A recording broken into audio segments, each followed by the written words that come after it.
Welcome to NS நாட்கோழி farm. இதே நம்ம ஃபஸ்ட் வீடியோ என்ன பண்ண போகிறோம்னா, நம்ம இன்குபேட்டர் வந்து எப்படி முட்டை வைக்கிறதுன்னு பார்க்க போகிறோம். அந்த ஃபஸ்ட்டு காமிச்ச முட்டையெல்லாம் வந்து கடையில் வாங்கினது, ப்ளூ கலரில் இருக்கிறதுலாம் எங்கள் வீட்டில் வச்சது. இப்போ வந்து இந்த முட்டையெல்லாம் நல்லா க்ளீனாக கழுவி எடுத்துக்கலாம். இதில் வந்து நம்ம வந்து மார்க் பண்ணணும், எல்லாத்துலேயுமே 1 2 3 அந்த மாதிரி மார்க் பண்ணணும். 1 வந்து மார்னிங்க்கு, 2 வந்து ஆஃப்டர்நூனுக்கு, 3 வந்து நைட்டுக்கு.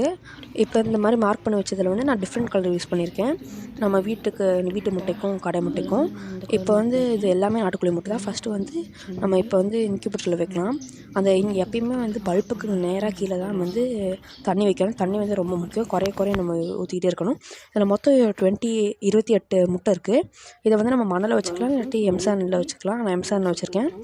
இந்த மாதிரி முட்டையெல்லாம் நம்ம வச்சப்பறம் இந்த மாதிரி பல்பு ஃபேனெல்லாம் மாட்டி வச்சு இந்த இன்குபேட்டர், இது ஹோம்மேட் இன்குபேட்டர் கரெக்டாக 37.5 டெம்பரேச்சர் வந்தோடனே ஆட்டோமேட்டிக்காக ஆஃப் ஆயிரும். பார்த்தீங்களா? தேங்க்யூ.